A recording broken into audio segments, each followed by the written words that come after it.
If you are upset that Caitlin Clark did not make the women's basketball Olympics roster, I'm going to say two things to you.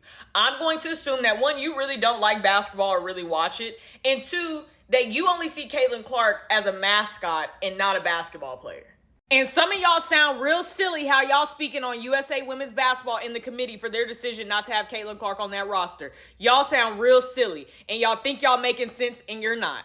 Everybody's sitting on here saying, oh, the USA Women's Basketball Committee is dumb. They don't know what they're doing. Why would they not want Caitlin Clark there? Do they not want viewership? Do they not want people to go to Paris and watch the games? Do they not want people at home watching? She is the show. Bring her there. Are they stupid? It's marketing. It's this. It's that. But not once are y'all sitting there saying that she's better than all 12 of these women that made the roster. Not once have y'all got on here and said, well, actually, I would trade her out for so-and-so on this roster because she brings this on the court. Not once have y'all said that. Y'all are talking about viewership. Y'all are talking about autographs. Y'all are talking about everything else to parade her around Paris instead of saying, no, she is at that point where she can affect the game and impact the game for this Olympics roster and go out there and do her thing. Not once have y'all said that. And I actually think it is very disrespectful to her game and to her as a basketball player that that's all y'all are seeing her as a cash cow. Have her go to Paris. She's not barely going to play. Doesn't matter if she's on the bench 98% of the time because the roster is loaded. Just have her there. Have her there, have her walk around, sign autographs, see everyone, do the thing. That's how y'all are saying this. Y'all aren't sitting there saying, you know what, it is worth that she misses this Olympics. Let's give her time. She just got done playing collegiate basketball. She's in the WNBA. They have one of the toughest schedules. Let's let her just have an off season. Let's let her get acclimated. She's going to be on many Olympic rosters to come. But no. Y'all are not saying that. Y'all are sitting there trying to say that the Olympics Women's Basketball Committee is dumb because they don't want to use her as a mascot for USA Women's Basketball, which is about winning medals. If you're new here, USA Women's Basketball is one of the most dominant teams that you will see in the Olympics. They're about to win their 8th straight medal. Do you know the last time they lost a game in the Olympics? 1992. Do you hear me? The last time the USA Women's Basketball team lost a game in Olympic play was 1992. So yes, the USA Women's Basketball Committee made a decision based on basketball. Wow, shocker. Everyone uses the excuse, well, she's growing the game. Why would they not want her in Paris to continue growing the game? Would y'all rather her grow the game from the bench? Like, that's what I'm confused about. Growing the game is when she's on that basketball court doing what she does best. But y'all would rather sacrifice what she does as a basketball player just to have her on the bench in there, just for the sake of it all. Not that she can actually impact this Olympics game. Y'all are not saying that. Y'all are not saying that. And y'all don't see the problem in those narratives that y'all are creating.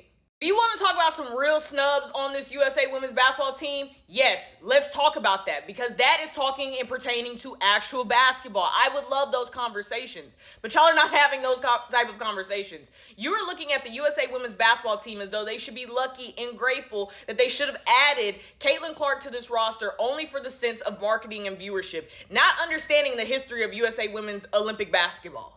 To understand better about USA Women's Basketball, I would tell you to go watch the 30 for 30 Dream On.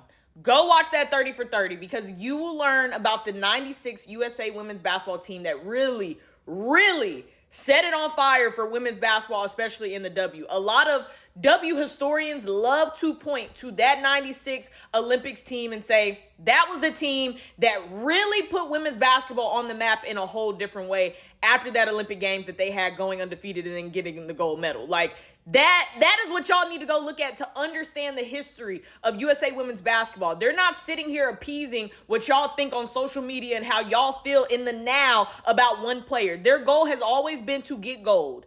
Gold and nothing else. That is the standard for USA Women's Basketball. They are going to construct a roster to continue that tradition of getting gold. And I don't know what y'all are upset about.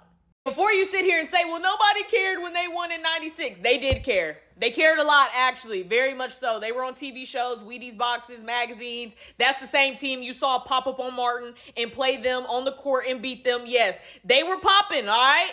People were really into women's basketball, especially after that 96 women's basketball team because of how great they were and dominant in the Olympics. So that's just to put in perspective that USA Women's Basketball is not sitting here groveling for attention or viewership. They believe that when they win gold and do what they're supposed to do and be dominant, that comes with it.